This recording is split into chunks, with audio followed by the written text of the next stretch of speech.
नमस्कार दोस्तों, कैसे हैं आप। आशा करता हूं कि आप सभी बहुत खुश हैं और सुरक्षित हैं। आ, आज का जो हमारा टॉपिक है वो टॉपिक है एफआरएम एग्ज़ाम की प्रिपरेशन कैसे करें। मैं प्रवीण खेतान हूं और मैं पिछले 10 सालों से फाइनेंशियल मार्केट की ट्रेनिंग दे रहा हूं। इसका प्रूवन रिकॉर्ड भी है। और जो लास्ट वीडियो मैंने बनाई थी उसमें हमने डिस्कस किया था कि करियर ऑप्शंस क्या क्या हैं फाइनेंस में। तो हमने डिस्कस किया CFA है, FRM है, स्टॉक मार्केट है, NISM के एग्ज़ाम्स हैं। तो उसमें से एक जो प्रोग्राम है FRM वो काफ़ी पॉपुलर हो रहा है और इसका मैंने डिटेल भी दिया था। इसके एक लिंक भी मैं आपको डिस्क्रिप्शन में दे रहा हूँ। FRM प्रोग्राम होता क्या है, स्कोप क्या है इंडिया में, वर्ल्ड वाइड जॉब कहाँ मिलती है, सब कुछ। तो मेरे उस वीडियो पे लाखों व्यूज़ आए और मेरे को कई लोगों ने एक बहुत इंपॉर्टेंट क्वेश्चन पूछा कि आखिर FRM एग्ज़ाम की प्रिपरेशन कैसे करें। तो आज के वीडियो में हम डिस्कस करने वाले हैं, बिल्कुल सही कहा, कि FRM एग्ज़ाम की प्रिपरेशन कैसे करें। और इस वीडियो के अंत में मैं आपको एक रिसोर्स भी देने वाला हूँ जहाँ से आप एक आई प्लान ऐप डाउनलोड कर सकते हैं। वीडियोस वहाँ पे फ्री में मिल जाती है, प्रिपरेशन के काफ़ी सारे आपको टूल्स मिलते हैं। तो इस वीडियो में हम लोग डिस्कस करने वाले हैं स्टेप बाय स्टेप कि FRM एग्ज़ाम की प्रिपरेशन करें, कैसे करें, बुक्स कौन सी पढ़ें, कितना टाइम लगेगा, एक प्लानर अगर मिल जाए प्लान करने के लिए कि कितना टाइम हमें कौन से सब्जेक्ट में स्पेंड करना चाहिए। इसके अलावा और भी बहुत सारी चीज़ें जिससे आपका FRM पास करना आसान हो जाएगा। इनफैक्ट मैं कहता हूँ कि अगर आप मेरे बताए हुए तरीके से स्टडी करें तो 100% आप FRM एग्ज़ाम में पास हो जाएंगे। तो चलिए समझते हैं कैसे FRM एग्ज़ाम की प्रिपरेशन करें। देखिए, FRM एग्ज़ाम बहुत टफ नहीं है। ऑलमोस्ट 100 में से 50 लोग, 55 लोग पास हो जाते हैं। यानी कि अगर हम बात करें comparative to other exams like CA, उसमें 2-4% का रिज़ल्ट है। CAT उसमें भी 2-4% का रिज़ल्ट है। बैंक PO उसमें भी 0.025 का रिज़ल्ट है। तो उस हिसाब से देखा जाए तो 50% passing is a really good result.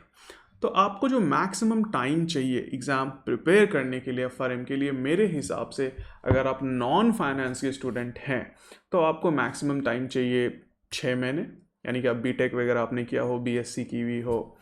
और अगर आप फाइनेंस बैकग्राउंड से हैं, कॉमर्स बैकग्राउंड से हैं, ठीक है, आपने BBM किया हो, BBA किया हो, BCom किया हो, कुछ भी, तो आपको मैक्सिमम जो है 4 महीने का टाइम चाहिए। उससे ज़्यादा टाइम आपको जो है नहीं चाहिए। तो मैक्सिमम 6 महीना या मिनिमम 4 महीना कह सकते हैं कि आपको एग्ज़ाम की प्रिपरेशन के लिए चाहिए। तो अब इसकी टाइमलाइन क्या होनी चाहिए। देखिए, अगर टाइमलाइन की बात करें तो अगर आप नॉन फाइनेंस से हैं तो आप स्टार्ट कीजिए ब्रशअप से, यानी कि फाइनेंस का जो बेसिक जार्गन्स है उससे। तो बेसिक जार्गन्स क्या पढ़ेंगे मैं इस वीडियो में बताऊंगा आपको। तो अभी थोड़ी देर में आपको बताऊंगा डिटेल में कि क्या क्या पढ़ना चाहिए। इसके बाद आप स्टार्ट करें FMP से, फाइनेंशियल मार्केट एंड प्रोडक्ट्स। ये बुक 3 होती है और दिस इज़ रिकमेंडेड क्योंकि इसी से आपका फाउंडेशन अच्छा बनता है और आगे के सब्जेक्ट्स आपके लिए आसान हो जाते हैं पढ़ने। आपको बुक 1 से नहीं पढ़ना चाहिए। Book 1 is this is foundation of risk management. तो वहाँ पे दिक्कत हो सकती है। अगर आप MBA फाइनेंस हैं, आप CFA ऑलरेडी, तो आप फाउंडेशन से चालू कर सकते हैं। अदरवाइज स्टार्ट कीजिए FMP से। ठीक है, FMP के बाद आप कॉन्ट्स पढ़िए, कॉन्ट्स के बाद आप जो है वार मॉडल पढ़ें, वार मॉडल के बाद लास्ट में फाउंडेशन पढ़ें। और 1 महीना लास्ट में आप बचा के रखें अपने लिए रिवीजन के लिए, ठीक है, या मॉक टेस्ट के लिए। ठीक है, और उस वक्त जो अपनी फैकल्टी है उससे अच्छा खासा डाउट्स आप लीजिए, जो भी रह गया है उसको आप क्लियर कर लीजिए। हाँ, एक चीज़ है कि कई लोग जो हैं FMP के बाद फाउंडेशन भी चालू करते हैं, तो इट्स अब्सोल्युटली फाइन, आप कर सकते हैं, हो जाएगा प्रिपरेशन, कोई दिक्कत नहीं होगी। और आप चाहें तो कॉन्ट्स भी कर सकते हैं। BTech वाले भी चाहते हैं कि हम पहले कॉन्ट्स देख लें क्योंकि हमारा कमांड होता है उसके ऊपर। इसी तरह आप चाहें तो वार भी चालू कर सकते हैं FMP के बाद, बट FMP सबसे पहले आपको करना चाहिए, फाइनेंशियल मार्केट एंड प्रोडक्ट्स। इसके बाद देखिए क्या है कि ये आपका टाइमलाइन हो गया। अब ये देखते हैं डिटेल में कि हमें स्टार्ट कैसे करना, कि ब्रशअप करें तो कौन से टॉपिक्स को हम रिवाइज करें। अगर मैं नॉन फाइनेंस से हूँ या कॉमर्स से हूँ या पढ़ाई किए हुए थोड़ा सा टाइम हो गया है, तो क्या रिवाइज करूँ। पहले कोचिंग क्लासेस को ज्वाइन करने से पहले या किसी फैकल्टी को ज्वाइन करने से पहले, या अगर सेल्फ स्टडी कर रहा हूँ तो उससे पहले मैं क्या रिवाइज कर लूँ ताकि मेरे को पढ़ाई करने में आसानी हो, स्टडीज़ में आसानी हो। तो आपको जो है नॉर्मली सबसे पहले तो जो फाइनेंशियल मार्केट है उसके बेसिक जार्गन्स क्लियर करने चाहिए। जैसे शेयर्स क्या होते हैं डिटेल में, एक्चुअल में शेयर्स होते हैं क्या हैं, उससे रिलेटेड टर्मिनोलॉजी जैसे मार्केट कैपिटलाइजेशन क्या होता है, small cap, mid cap, large cap क्या होता है, डिविडेंड क्या होता है, डिविडेंड यील्ड क्या होती है, बेसिक फाइनेंशियल जार्गन्स। इसके बाद national stock exchange, Bombay stock exchange क्या होता है, कैसे फंक्शन करता है, इंडेक्सेस क्या होते हैं, निफ्टी क्या है, सेंसेक्स क्या है, basic financial terms like mutual fund, insurance क्या होता है, शेयर्स को बाय सेल कैसे करते हैं, बेसिक जो फाइनेंशियल स्टेटमेंट है लाइक बैलेंस शीट या प्रॉफिट एंड लॉस स्टेटमेंट, उसको कैसे हम लोग रीड करते हैं। तो ये जो बेसिक फाइनेंशियल टर्मिनोलॉजी है ये आपको जरूर पढ़ना चाहिए एग्जाम की प्रिपरेशन करने से पहले। इससे क्या होता है जब फैकल्टी डिलीवर करते हैं टॉपिक को तो आपको चीज़ें आसानी से समझ में आती है। देखिए जो रिस्क मैनेजमेंट है ये एक स्पेशलाइज्ड डोमेन है। जैसे आप CFA करते हैं, CFA क्या, इट्स अ ब्रॉडर कोर्स। यहाँ पे आप सब कुछ पढ़ते हैं, रिस्क मैनेजमेंट भी पढ़ते हैं, आप फाइनेंशियल एनालिसिस भी पढ़ते हैं, आप बहुत सारी चीज़ें पढ़ते हैं। MBA भी एक ब्रॉडर प्रोग्राम है, बट जब हम रिस्क मैनेजमेंट की बात करते हैं तो ये एक कोर स्पेशलाइजेशन है फाइनेंस में। तो आपको जो कुछ बेसिक टर्म है, ठीक है, फाइनेंस की जो ब्रॉडर टर्म है वो आने चाहिए। अदरवाइज आप स्पेशलाइजेशन अगर कर रहे हैं किसी चीज़ में तो उसमें जब आप पढ़ने जाएंगे और फैकल्टी आपको वो बेसिक जार्गन्स यूज़ करेगी तो आपको हो सकता है चीज़ें समझ में ना आए या क्लैरिटी ना आए। फिर जिस चीज़ की प्रिपरेशन 6 महीने में होनी चाहिए या 4 महीने में होनी चाहिए उसके लिए आप 9 महीने या साल भर लेंगे। और फिर उसमें क्या होगा कि जो आपने पुराना पढ़ा था जनवरी मंथ में फर्स्ट, वो नवंबर जाते जाते भूल जाएंगे। तो एक स्टैंडर्डाइज तरीका होना चाहिए, एक बहुत ही रोबस्ट तरीका होना चाहिए, मेथड, एक प्रॉपर मेथड होना चाहिए पढ़ाई का। अगर उसको आप फॉलो करेंगे तो आपके लिए एग्ज़ाम पास करना ज़्यादा आसान हो जाता है। अगर हम क्वांट्स की बात करें तो क्वांट्स में आपको जो ब्रशअप करना है वो है कंपाउंडिंग, डिस्काउंटिंग हो गई, एलिमेंट्री प्रोबेबिलिटी हो गई, परसेंटेज एंड कैलकुलेशंस हो गया, मीन, मीडियन, मोड, एवरेज वगैरह को पढ़ना। इसके अलावा वेरिएंस, स्टैंडर्ड डिविएशन वगैरह क्या होता है। तो ये बेसिक स्टैटिस्टिक्स आपको समझना है। तो ये कहाँ से समझ सकते हैं, देखिए ऐसे तो हम भी आपको वीडियो दे रहे हैं, बट एक बहुत अच्छा चैनल जो मुझे लगता है वो खान एकेडमी है, आप ट्राई कर सकते हैं। तो जो खान एकेडमी है उस पर बेसिक स्टैटिस्टिक्स के वीडियोस काफ़ी अच्छे से एक्सप्लेन किए, आप चाहें तो वहाँ भी उसको देख सकते हैं, ठीक है। तो ये थोड़ा सा ब्रशअप रिक्वायरमेंट है, ये मैं आपको रेकमेंड करता हूँ। अदरवाइज आपको क्लास में जो है बहुत स्लो चलेगी, आप जो है फैकल्टीज से बहुत बेसिक ही पढ़ते रह जाएंगे और FRM का करिकुलम कवर करने में जो है आपको बहुत ज़्यादा टाइम लग जाएगा। तो इससे अच्छा है कि आप थोड़ा सा प्रिपेयर होकर के आओ ताकि क्लास में आप इंजॉय करो पढ़ने में। तो जो रिसोर्सेज है एज आई टोल्ड यू मैं आपको दूंगा। तो हमने एक टेलीग्राम का ग्रुप बनाया हुआ है जहाँ पे सारे FRM के स्टूडेंट जितने भी हैं लाइक माइंडेड आपकी तरह वो ज्वाइन कर रहे हैं, और वहाँ से आप चाहें तो हमारा ऐप भी डाउनलोड कर सकते हैं, उसी टेलीग्राम ग्रुप में लिंक है। तो जो टेलीग्राम का डिस्क्रिप्शन है लिंक का, जो टेलीग्राम ग्रुप का लिंक है, इनवाइट लिंक, वो इस वीडियो के डिस्क्रिप्शन में मैं दे रहा हूँ, आप वहाँ से डाउनलोड कर सकते हैं। चलिए अभी आगे हम लोग समझते हैं कि भाई प्रिपरेशन एग्जैक्टली कैसे करनी है। तो ब्रशअप हमने कर लिया, ब्रशअप करने के साथ साथ मैं आपसे रिक्वेस्ट करूंगा या रिकमेंड करूंगा कि आप एक शेयर ट्रेडिंग अकाउंट जरूर खुलवाएं। देखिए FRM एक प्रैक्टिकल सब्जेक्ट है, ठीक है, कई सारे टॉपिक बहुत प्रैक्टिकल हैं, जैसे डेरिवेटिव्स है फाइनेंशियल मार्केट में। तो अगर आप का शेयर ट्रेडिंग अकाउंट है और आप कॉन्सेप्ट्स पढ़ रहे हो FRM की बुक में, तो आपको थोड़ा वैल्यू एडिशन होगा, आपको लगेगा हाँ यार मैंने लाइफ में जो कुछ पढ़ा है उसका कुछ एप्लीकेशन भी है। सिर्फ एग्ज़ाम पास करना ही मोटिव नहीं है, बट अगर मैं प्रैक्टिकली उसको कर रहा हूँ तो बाद में फाइनल इंटरव्यूज़ में या जॉब्स में आपको बहुत आराम हो जाएगा और इंटरव्यू क्रैक करने में, टेक्निकल राउंड्स वगैरह में बहुत आसानी आपको होगी।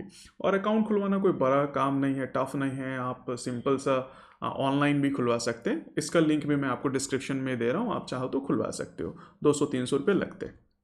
खुलवाना चाहिए, अच्छा रहेगा क्योंकि आप फाइनेंस में हैं तो स्टॉक मार्केट इज़ देयर, ठीक है। अब जब आप प्रिपरेशन करते हैं, और दो तरीके की प्रिपरेशन है, या तो आप सेल्फ स्टडी करते हैं कम्प्लीटली, या फिर जो है आप किसी कोचिंग की हेल्प लेते हैं या किसी पर्सनल ट्यूशन की हेल्प लेते हैं। सो लेट्स अज्यूम कि आप जो हैं किसी क्लासेस की हेल्प ले रहे हैं। तो लेट्स सपोज आपने आई प्लान एजुकेशन ज्वाइन किया या कहीं भी ज्वाइन किया, तो सबसे पहले आपको फैकल्टी से ये पूछ लें कि भाई, या जो आपकी काउंसलर्स हैं उनसे पूछ लें कि भाई पहला सब्जेक्ट कौन सा होगा और इसमें कौन से चैप्टर स्टार्टिंग में करवाए जाएंगे। और आप उसको थोड़ा सा स्किम करके आए। स्किम करने का क्या मतलब है कि पूरा चैप्टर पढ़ के आने की ज़रूरत नहीं है, क्योंकि आपको समझ में नहीं आएगा। Just go through the chapters and have a look कि कौन से ऐसे टॉपिक हैं जो फैमिलियर हैं, ईजी लग रहे हैं, कौन से ऐसे टॉपिक हैं जो ज़्यादा टफ हैं, उसको सिर्फ मार्क कर लें, ताकि जब क्लास में वो डिस्कशन हो तो आप ज़्यादा अटेंशन पे कर पाएँ, ठीक है। और फैकल्टी से जो भी डाउट्स लग रहा है वो आसानी से क्लास के ड्यूरेशन में ही पूछ लें। बाद में रिवीजन के बाद भी आप पूछ सकते हैं। फैकल्टी इज़ ऑलवेज अवेलेबल, जहाँ भी आप करोगे सारी फैकल्टी हम्बल होती है, सब हेल्प करते हैं, कोई ऐसा नहीं है कि हेल्प नहीं करेगा, क्योंकि सब चाहता है कि उनके जो स्टूडेंट्स हैं वो पास हो जाए। तो अभी जो है आपको पहले स्किम कीजिए चैप्टर को। स्किम करने के बाद अपने टॉपिक को मार्क कर लिया कि कौन सा टॉपिक टफ है। उसके बाद कोचिंग्स आप क्लासेस ज्वाइन कर सकते हैं। ज़्यादातर कोचिंग क्लासेस जो इंडिया में हो रही हैं वो या तो सैटरडे संडेज हो रही हैं या संडेज़ को हो रही हैं। कहीं पे 3 घंटे की क्लासेस है, कहीं 4 घंटे की क्लासेस है, बट टोटल आवर्स जो हैं कोई 70 आवर्स दे रहा है, कोई 100 आवर्स दे रहा है, ठीक है। तो 70 to 100 hours is more than enough of coaching, ठीक है, classes to prepare for the exam. इसके बाद जो है आपको क्लासेस के बाद, जैसे आपने क्लासेस कर ली फैकल्टी की, तो अब घर जाइए। घर जा कर करके उस चैप्टर को पूरा रिवाइज कीजिए थॉरोली। अब देखिए कि जो आपको फैकल्टी ने पढ़ाया और आप जब खुद से पढ़ रहे हैं तो सारी चीज़ें क्लियर हो गई कि नहीं हो गई। लेकिन उसके बाद भी लग रहा है कि कुछ क्लियर नहीं हुआ है तो उसको आप अंडरलाइन करो।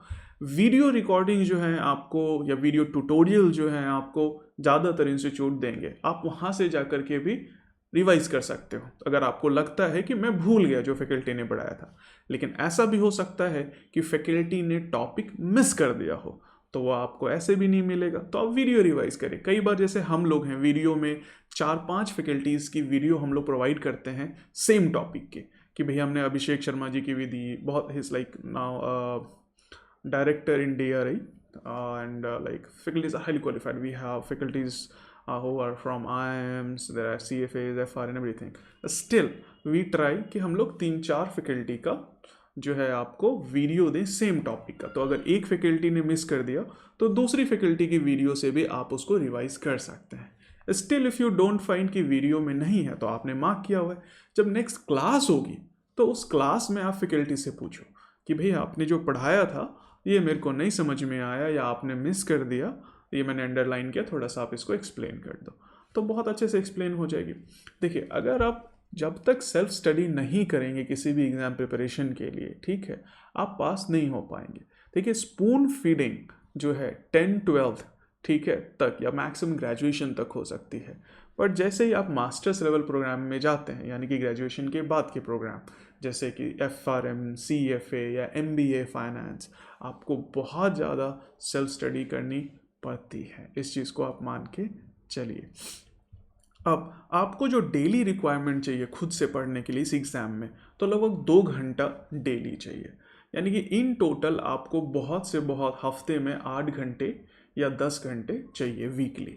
और इन टोटल आप कहें पूरा एग्ज़ाम का सिलेबस रिवाइज करने के लिए, सेल्फ स्टडी के लिए, तो हार्डली 200 आवर्स आपको इस एग्ज़ाम की प्रिपरेशन के लिए चाहिए, उससे ज़्यादा आपको नहीं चाहिए। After completing your chapters you should attempt practice questions, ठीक है। प्रैक्टिस क्वेश्चंस बहुत सारे बुक्स में भी होते हैं, हम लोग अलग से भी रिसोर्सेज देते हैं प्रैक्टिस क्वेश्चंस का। इसके अलावा जब आपका पूरा सब्जेक्ट ख़त्म हो जाता है, जैसे आपने फाइनेंशियल मार्केटिंग प्रोडक्ट पूरा सब्जेक्ट ख़त्म कर लिया, तो पूरे सब्जेक्ट के ऊपर में एक मिड टेस्ट लगाइए, ठीक है। अब जैसे हम लोग जो मिड टेस्ट देते हैं उसमें क्या होता है कि जितने भी क्लास में स्टूडेंट हैं या पुराने बैच के स्टूडेंट हैं, सबका कंबाइंड स्कोर पे हम लोग परसेंटाइल निकाल के देते हैं कि भाई 200 स्टूडेंट है, उसमें से आपका क्या परसेंटाइल आ रहा है, आपका स्कोर क्या है। तो आप क्या करते हैं, जब अटेम्प्ट करते हैं क्वेश्चंस को, तो आप जब अपना स्कोर फाइनल देखते हैं तो आपको पता चलता है कि where do you stand in this chapter. तो मिड टेस्ट से क्या होता है कि आपका पूरा जो है सिलेबस फिर से रिवाइज हो जाता है, और अगर आपको कुछ मिस हो रहा है तो वह आप फिर से उसको पढ़ लेते हैं। फिर फाइनली वंस जब आपका बुक कंप्लीट हो जाता है और आपने मिड टेस्ट अटेंड कर लिया, तब आप दूसरी बुक की तरफ बढ़ें आगे, उससे पहले बुक की तरफ ना बढ़ें। देखिए, कई लोग क्या करते हैं कि भाई आपने बुक 1 पढ़ ली, फिर टेस्ट वेस्ट नहीं लगाते, रिवाइज भी नहीं करते चैप्टर्स को घर जा कर के दोबारा, और उसको पाइलअप करते जाते हैं, और एग्ज़ाम से जस्ट पहले फिर जो होते हैं उनके हाथ पांव फूलने लग जाते हैं, वो जो बहुत घबरा जाते हैं, टेंस हो जाते हैं कि भाई इतना बड़ा सिलेबस है, कैसे इसको हम कंप्लीट करें। भाई आप हफ्ते में 1 या 2 दिन क्लासेस ले रहे हो, 5 दिन बैठे हुए हो, 1-2 दिन निकाल 2 घंटे तो आपको रोज़ निकालने पड़ेंगे ना एग्ज़ाम प्रिपरेशन के लिए। आप उतना भी नहीं निकालोगे तो फिर प्रिपरेशन होगी कैसे? तो आपको इंश्योर कर लेना चाहिए कि अगर टॉपिक क्लियर है तो अटेम्प्ट करो क्वेश्चंस और मिड टेस्ट। आपको लगता है टॉपिक क्लियर नहीं है तो उस चैप्टर को पूरा रिवाइज करो, वीडियो देखो, क्लियर करो। अगर उसके बाद भी क्लियर नहीं है तो नेक्स्ट क्लास में आओ, जहाँ पे जो डाउट रह गया वो फैकल्टी से डाउट क्लियर करो। इसके अलावा कई फैकल्टीज़ अच्छी होती हैं, वो आपको वीक डेज में भी व्हाट्सएप वगैरह पे डाउट क्लियर कर देती हैं। तो हम लोग भी ये करते हैं कि फैकल्टी का नंबर स्टूडेंट्स को दे देते हैं, और वीक डेज में भी आपको प्रॉब्लम है तो आप उनको व्हाट्सएप कर दो फ़ोटो खींच के चैप्टर का कि भाई ये डाउट है प्लीज़ देख लेना। तो जैसे ही फ्री होती है आपको रिप्लाई कर देती है। तो वीक डेज में भी आपके डाउट्स सॉल्व हो जाते हैं। ठीक है, जो भी अच्छी फैकल्टी है हेल्प करती है। देखिए मैं आपको बार बार बोलूँगा, हम लोगों का मोटिव एक ही है कि भाई जो स्टूडेंट्स हैं वो एग्ज़ाम में पास हो जाए, और पास होने के बाद उनको एक ढंग की प्लेसमेंट लग जाए। ठीक है, हर कोई जो भी एजुकेशन में ये चाहता है। ठीक है, इसके अलावा जो है आपको माइंड मैप्स वगैरह मिलते हैं, आपको लेक्चर नोट्स वगैरह मिलते हैं। इनका क्या यूज़ है? देखिए जब आप एग्ज़ाम से 1 महीना पढ़ते हैं पहले और आपको रिवाइज करना होता है तो आप पूरी बुक्स को दोबारा खोल के रिवाइज नहीं कर सकते। वहाँ पे आपको लेक्चर नोट्स काम आते हैं, क्योंकि लेक्चर नोट्स शॉर्ट होते हैं तो आप उसको बार बार स्क्रॉल करके देख सकते हैं। ठीक है, कि भाई ताकि रिवाइज हो जाता है। माइंड मैप होता है कि कौन सी चीज़ें किससे कनेक्टेड हैं, फॉर्मूलाज होते हैं उसको रिवाइज कर लेते हैं। इसके बाद एग्जाम से जस्ट पहले आपको मॉक टेस्ट लगाना चाहिए, फुल लेंथ मॉक टेस्ट। इसका क्या मतलब होता है? फुल लेंथ मॉक टेस्ट होता है कि भाई जैसे एग्ज़ाम फॉर्मेट में क्वेश्चंस पूछे जाते हैं जिस रेशियो में, ठीक है, उसी रेशियो में या उसी फॉर्मेट में एग्ज़ाम अटेम्प्ट आप मॉक टेस्ट को करें। तो अगर आप जैसे आई प्लान एजुकेशन ज्वाइन करते हैं कोई भी इंस्टीट्यूट, तो आपको वो मॉक टेस्ट उनसे आप मांगिए कि भाई मेरा मॉक टेस्ट मेरे को दे दो ताकि मैं एग्ज़ाम से पहले उसको प्रिपेयर करूँ। तो हर हफ्ते एक मॉक टेस्ट लगाइए, ज़्यादा नहीं, एक। अब इससे क्या होगा कि आपको एक तो 4 घंटे एग्ज़ाम में बैठने की आदत हो जाएगी, और आपने हर हफ्ते 4 मॉक टेस्ट लगाए हैं और 5वें हफ्ते में आप एग्ज़ाम दे रहे हैं, तो आपको एक तरह से एग्ज़ाम में बैठने की आदत हो गई, आप रेडी हो गए, आपका प्रिपरेशन लेवल चेक हो गया।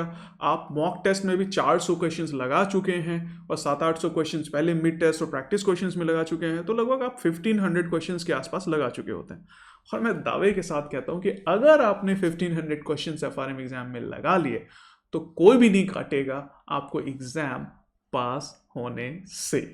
ठीक है, तो एक चीज़ और है, जैसे मैंने आपको बोला था कि मैं आपको एग्ज़ाम का प्लानर भी दूंगा कि कैसे आपको प्लान करना है, कितना टाइम देना है, कितने घंटे रिवीजन में लगेंगे, कितने घंटे आपको टाइम वीकली देना है। आप सारा कुछ रिकॉर्ड कर सकते हैं, मेंटेन कर सकते हैं। तो ये सारा आपको आई प्लान के ऐप में डाउनलोड हो जाएगा। आप चाहें तो उसको हमारे टेलीग्राम ग्रुप ज्वाइन करके डाउनलोड कर सकते हैं। इसमें नोटिफिकेशंस भी आपको आती रहती हैं, जो भी गाप अनाउंसमेंट देता है वो हम लोग स्टूडेंट्स को नोटिफाई करते रहते हैं ताकि आपको एग्ज़ाम की अपडेट्स भी मिलती रहे। ठीक है, तो अब बात ये रही कि बुक्स कौन सी पढ़नी है। देखिए जो बुक्स हैं इसमें नॉर्मली जो गार्प है, जो एग्ज़ाम एडमिनिस्ट्रेट करता है, global association of risk professional, वो भी आपको अपनी कोर रीडिंग देता है। तो जब आप एग्ज़ाम के लिए इनरोल करेंगे तो वो अपनी कोर रीडिंग देगा। वो one of the best book है पढ़ाई करने के लिए। इसके अलावा जो सबसे दूसरी ज़्यादा पॉपुलर बुक है वो है कपलान स्वाइजर। इसके जो नोट्स हैं वो आपको मार्केट में मिल जाते हैं। ठीक है, आपको गाप की बुक तो आप गाप से ही ले सकते हैं, साथ में आपको कपलान की बुक आपको इंडियन मार्केट में मिल जाते हैं। आप नेट पे सर्च करोगे आपको बुक्स मिल जाएंगी। ठीक है, प्रिंटेड बुक्स भी आपको मिल जाती है। और इसके अलावा फिलिप जोडियन हैंडबुक है, जैसे हम लोगों ने भी जब पढ़ाई करी थी तो फिलिप जोडियन की जो हैंडबुक थी उसको भी हमने यूज़ किया था। काफ़ी अच्छी बुक है, और जो गाप के मेन कंटेंट हैं, ठीक है, मेन एफआरएम का जो सिलेबस है, देखिए अगर हम बात करते हैं टोटल चैप्टर्स की, मान लेते हैं 100 चैप्टर्स हैं, तो 100 में से लगभग आप मान के चलो कि 40-50 ऐसे चैप्टर्स होते हैं जिनका एग्ज़ाम में ज़्यादा वेट होता है। ठीक है, और रिमेनिंग जो चैप्टर्स होते हैं उसमें कई बार क्वेश्चंस आते नहीं आते। तो जो कोर एफआरएम के चैप्टर्स हैं वो आपको फिलिप जोडियन में भी मिल जाएंगे, और काफ़ी अच्छे से एक्सप्लेन वहाँ पे किया हुआ। आप फिलिप जोडियन हैंडबुक भी आप ले सकते हैं बुक्स के लिए। अब ये बात रही कि क्वेश्चंस कहाँ से मिलेंगे। देखिए गाप की जब आप बुक लेते हैं तो बुक्स में क्वेश्चन होते हैं, स्वेजर्स की जब आप बुक लेंगे तो बुक में क्वेश्चन होते हैं। इसके अलावा प्रैक्टिस क्वेश्चन या मिड टेस्ट वगैरह होते हैं। हम लोग आपको as an education provider, we are authorised education provider of गाप, तो गाप से हम लोग ऑथराइज एग्जाम प्रोवाइडर हैं। हम लोग करीब 2013 से एग्ज़ाम की प्रिपरेशन करवा रहे हैं, नहीं 2012 से एग्ज़ाम की प्रिपरेशन करवा रहे हैं एफआरएम की। तो हम लोग भी आपको क्वेश्चंस वगैरह, प्रैक्टिस क्वेश्चंस वगैरह देते हैं। इसके अलावा आपको मॉक टेस्ट जो होता है वो गाप भी देता है एग्ज़ाम से पहले, और हम लोग भी आपको मॉक टेस्ट देते हैं एग्ज़ाम से पहले उसको लगाने के लिए। तो एग्ज़ाम्स के क्वेश्चंस आपको मिल जाते हैं, ठीक है। तो ज़्यादा कोई डिफ़िकल्ट नहीं रहता है एग्ज़ाम को पास करना, अगर आप इस मेथड को सिस्टमेटिकली फॉलो करते हैं तो। इसके अलावा आपको 5 साल के पुराने जो टेस्ट पेपर्स हैं आपके वो भी मिल जाते हैं, ठीक है, और उनको भी आप रिवाइज कर सकते हैं ताकि एग्ज़ाम पास करने में कोई परेशानी ना हो, ठीक है।